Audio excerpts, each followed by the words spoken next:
Good morning प्यारे बच्चों। आज हम 10th क्लास की फर्स्ट फ्लाइट पोइट्री की first poem dust of snow के स्टेंजा बेस्ड क्वेश्चंस आंसर की स्टडी करेंगे। प्यारे बच्चों, अगर आपने हमारे यूट्यूब चैनल पर पहली बार विजिट किया है तो हमारे YouTube channel knowledge for everyone 24 को सब्सक्राइब कर लें और पास में आए बेल आइकन को प्रेस कर दें ताकि हमारी हर वीडियो का नोटिफिकेशन आपको जल्द ही मिल जाए। बच्चों, पिछली वीडियो में हमने इस पोएम को बहुत अच्छे से पढ़ाया था। अगर आपने पोएम को अच्छे से पढ़ा होगा तो स्टेंजा पे आधारित जो क्वेश्चंस होते हैं उनके आंसर बड़े आराम से आप निकाल सकते हैं। अगर बच्चों आपने पोएम को नहीं पढ़ा है तो हमारे चैनल पे जाएं और वहां से आप इस पोएम को पढ़ सकते हैं। तो बच्चों देखते हैं फर्स्ट स्टेंजा और इस पे आधारित प्रश्न। बच्चों, आपके एग्जाम में जो क्वेश्चन पेपर आएगा उसमें इसी प्रकार का एक स्टेंजा दिए होगा। उसके नीचे 4 क्वेश्चंस होंगे और उन क्वेश्चंस को इसी स्टेंजा से छांटना होगा आपको। तो देखते हैं बच्चों इस स्टेंजा की summary. The way a crow shook down on me the dust of snow from a hemlock tree। बच्चों, सर्वप्रथम आपको बता दें क्रो और हेमलॉक ट्री दोनों लाइफ में निगेटिव सेंस में लिए जाते हैं। इन दोनों को प्यारे बच्चों अशुभ माना जाता है। तो poet Robert Frost hemlock tree के नीचे खड़े हैं और बच्चों किसी कारण से वो दुखी हैं और इस पेड़ पर बर्फ जमा हुआ है। तभी वहां पर बच्चों एक कौवा आता है और हेमलॉक ट्री के ऊपर बैठ जाता है। वहां पर बच्चों वो एक्टिविटी करता है, अपने पंखों के माध्यम से बर्फ को कवि के ऊपर गिरा देता है। जिससे बच्चों क्या होता है ना, कवि की जो मनोदशा होती है वो बदल जाती है। तो बच्चों समझने की कोशिश करना। अगर आपने इसकी समरी को ध्यान से समझ लिया तो प्रश्नों के उत्तर आप बड़े आराम से देख सकते हैं। कवि कहां खड़ा हुआ है बच्चों? हेमलॉक ट्री के नीचे। और बर्फ को बच्चों किसने गिराया? कौवे ने। और किसके ऊपर गिराया? पोएट के। और बच्चों इसका पोएट कौन है इस पोएम का? Robert Frost. तो बच्चों अब प्रश्नों को देख लीजिए। Where was the poet standing? Where माने कहां, बाज माने था, द पोइट माने कवि, स्टैंडिंग माने खड़ा हुआ था। बच्चों कवि कहां खड़ा हुआ था? Where was the poet standing. Where माने कहां, बाज माने था, द पोइट माने कवि, स्टैंडिंग माने खड़ा हुआ था। बच्चों कवि कहां खड़ा हुआ था? तो मैंने आपको समरी बताई थी, तो आप उस हिसाब से समझ सकते हैं कि कवि कहां खड़ा हुआ था।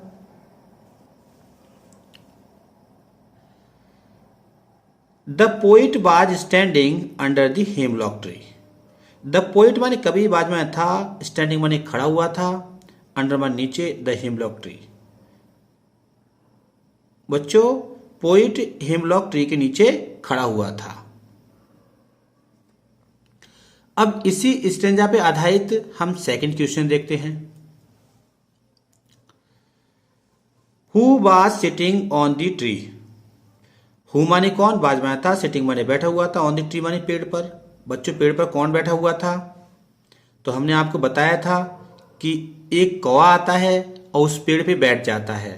तो इसका आंसर क्या होगा बच्चों? The crow was sitting on the tree. The crow माने कौवा, बाज माने था, सिटिंग माने बैठा हुआ था, ऑन द ट्री माने पेड़ पर। बच्चों अब हम इसी स्टेंजा पे आधारित तीसरा क्वेश्चन देखते हैं। Where does the particles of snow fell. Where माने कहां, डज द पार्टिकल्स माने कण, ऑफ स्नो माने बर्फ के, फेल माने गिरते हैं। बच्चों बर्फ के कण कहां गिरते हैं? The particles of snow, the particles माने कण, ऑफ स्नो माने बर्फ के, फेल माने गिरते हैं, ऑन द पोइट माने कवि के ऊपर। बर्फ के कण बच्चों पोइट के ऊपर गिरते हैं। क्वेश्चन नंबर 4 देखते हैं बच्चों। Under which tree was the poet standing. किस पेड़ के नीचे कवि खड़ा हुआ था? हमने बताया था आपको हेमलॉक ट्री के नीचे। The poet was standing under the hemlock tree. The poet माने कवि, बाद में था, स्टैंडिंग माने खड़ा हुआ था, अंडर माने नीचे, the hemlock tree, hemlock tree के नीचे कवि खड़ा हुआ था। तो प्यारे बच्चों ये था आपका प्रथम स्टेंजा और इस पर आधारित 4 क्वेश्चंस और इनके आंसर। बड़े आराम से बच्चों आप हल कर सकते हो। अगर आपको पोएम को ढंग से पढ़ लेते हो तो इन प्रश्नों को हल करने में आपको कोई दिक्कत नहीं होगी। तो प्यारे बच्चों सेकंड स्टेंजा देखते हैं। सेकंड स्टेंजा की बच्चों समरी जान लेते हैं। Has given my heart a change of mood and saved some part of a day I had rued. बच्चों हैज गिवन प्रदान किया, माई माने मेरे, हार्ट माने हृदय को, आ चेंज ऑफ मूड।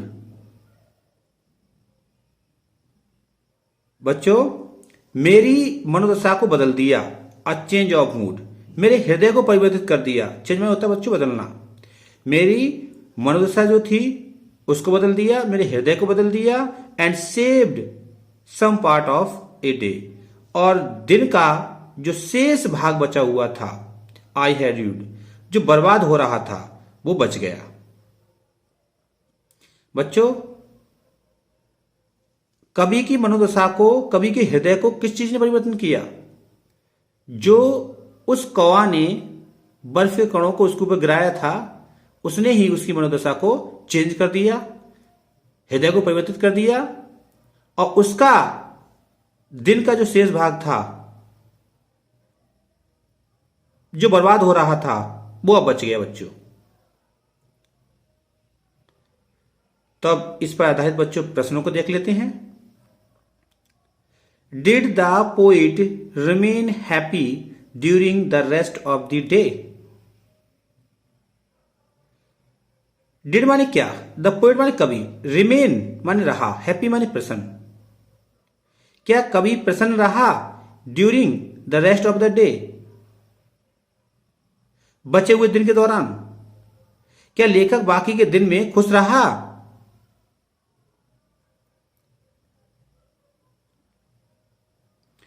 तो इन प्रश्नों को हम किस प्रकार से छाटेंगे ये देख लेते हैं। Did the poet remain happy during the rest of the day? क्या कवि बचे हुए दिन में हैप्पी रहा? आंसर यस, हाँ। हमने बच्चों आपको बताया था जब पोइट के ऊपर बर्फ के कण गिरते हैं तो उसकी मनोदशा चेंज हो जाती है, बदल जाती है, और जो उसका दिन था जो बचा हुआ वो बच जाता है बर्बाद होने से। तो इसका आंसर बच्चों क्या होगा? यस, हाँ। The poet remained happy. कवि प्रसन्न बना रहा during the rest of the day, जो दिन का भाग उसके बचा था उसमें वह प्रसन्न बना रहा। सेकंड क्वेश्चन देखते हैं। Which particles did the crow shake down. किसके कड़ों को कौवा ने हिलाया? तो आंसर होगा बच्चों इसका द क्रो सूक डाउन, कौवे ने हिलाया डस्ट ऑफ स्नो, बर्फ के कणों को।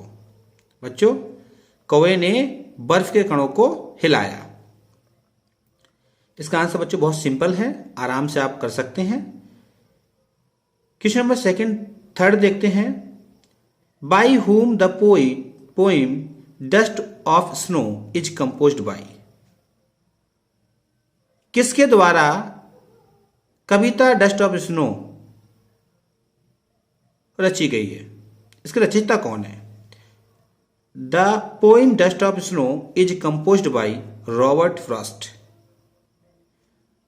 कविता डस्ट ऑफ स्नो कवि रॉबर्ट फ्रॉस्ट द्वारा रची गई है।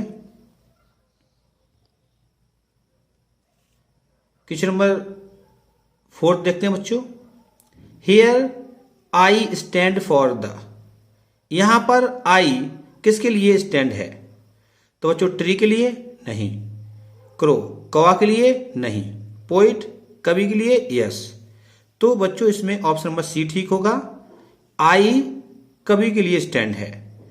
Question number option number D snow नहीं, तो इसमें ऑप्शन नंबर सी सही होगा बच्चों। आई होप प्यारे बच्चों हमारी पोइम आपको, हमारी वीडियो आपको अच्छी लगी होगी। अगर आपको हमारी वीडियो अच्छी लगी हो तो इसे शेयर करें, लाइक करें और हमारे YouTube channel knowledge for everyone 24 को सब्सक्राइब कर लें।